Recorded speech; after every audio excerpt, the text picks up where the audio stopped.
Here's how to spot a really bad investor using the Dunning-Kruger effect. My name is Chris. I'm a six-time founder, investor, blah, blah, blah. But now I research psychology so founders don't make the same mistakes that I did. As a founder of a startup, one of the greatest things you can hear from an investor is no.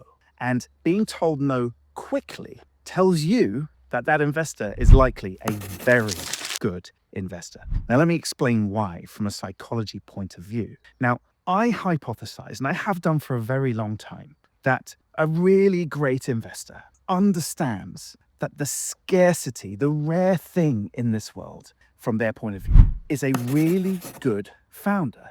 To them, their money is everywhere. But rare founders, difficult, challenging deals to get into, are incredibly hard and rare. Whereas mediocre investors, with all the best intentions, but mediocre investors often believe it's the money that is rare. And so when we hear all these kind of things in startup land about there's not enough money going around, there's not enough investors, it's like, no, the reality is probably there aren't enough good founders. Anyway, park that thought for a moment and let me tell you why this is actually true from a psychology point of view. You see, in psychology, there is a concept known as the Dunning-Kruger effect. And what that essentially says is that if I am not an expert in what I do or what I am doing, then when I engage in that thing, I will overestimate my ability. So for example, I know I'm not a good tennis player. I'm rubbish. But let's just assume I didn't quite know that.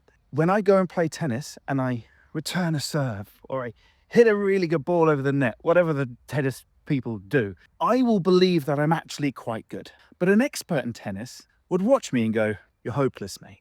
But I wouldn't know that because the Dunning-Kruger effect essentially says that I am incapable of assessing my own competence at something when I am incompetent in it. And this comes from an area in your prefrontal cortex, which essentially allows you to self-imagine. It's your ability to see yourself in your own situation doing the thing that you're currently doing. And those who strongly suffer from the Dunning-Kruger effect under MRI will show relatively little activity in their prefrontal cortex compared to those with a low Dunning-Kruger effect. So essentially, it's like me saying, I only know my writing is bad if I am good at grammar, or I only know I'm a bad cook if I understand what good food is. You need to be competent at the thing in order to understand if you're good at it. That is the fallacy of the Dunning-Kruger effect. And this actually comes from social evolution. It's actually quite a powerful social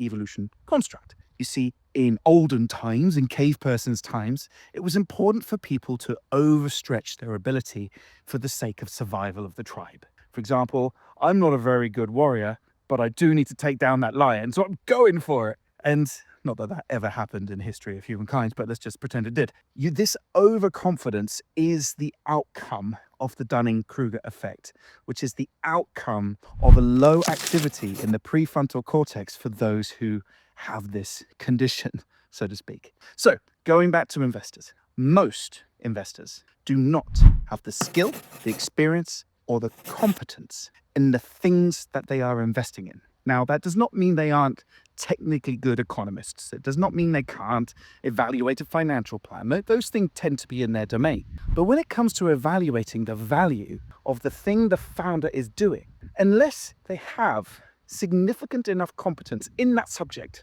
then their overconfidence in being able to evaluate the deal creates all kinds of pains for a founder. Whereas those who do have competence often recognize good from bad deals very quickly, which is why you get a quick no from someone who understands and is competent at what you do. So this presents itself in the world of startups very much on a day-to-day basis, where you hear investors who believe that their money is scarce. They believe the act of being an investor is the thing that they must be competent in to identify a good founder. Whereas the reality, and the greatest investors understand this, the greatest of investors understand they are buying a piece of someone else's future success. So they have to understand how successful that future person is going to be, which means they must be competent in the thing that they're trying to assess. That's the reason mediocre investors believe they are the rare gift to the world, whereas the great investors understand it's the rare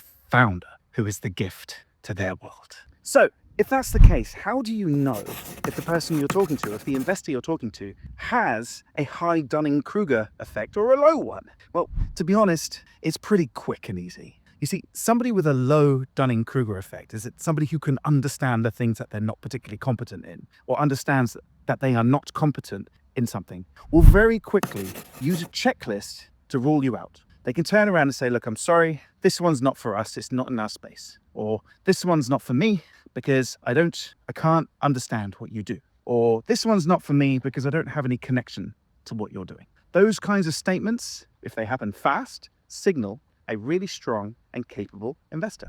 Whereas a mediocre investor will tend to string you out. They want to essentially try and understand through data rooms and through more documents and through more meetings what it is that you're doing. Whereas what you're doing should be pretty obvious pretty quickly to somebody who is very competent. So the next signal from a competent investor is that if they don't push you away, if they say, hey, this is right in our wheelhouse. Oh, I'm connected to this in this way. Or some other signal that demonstrates to you that they understand what you're doing and why you're doing it, not the business necessarily, but the things that go underneath. If they then take their time to build a trusted relationship with you, that is a sign of a truly exceptional investor. And some of the ways that they look is they will invite you for a drink, they'll invite you to meet other experts in your domain, they will kind of use your product, they will spend time going through your code, they will try and understand more from an expert's point of view,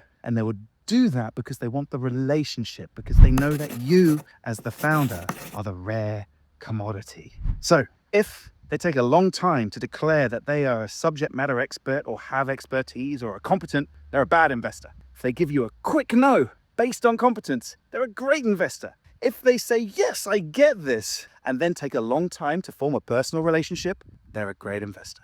I hope that helps.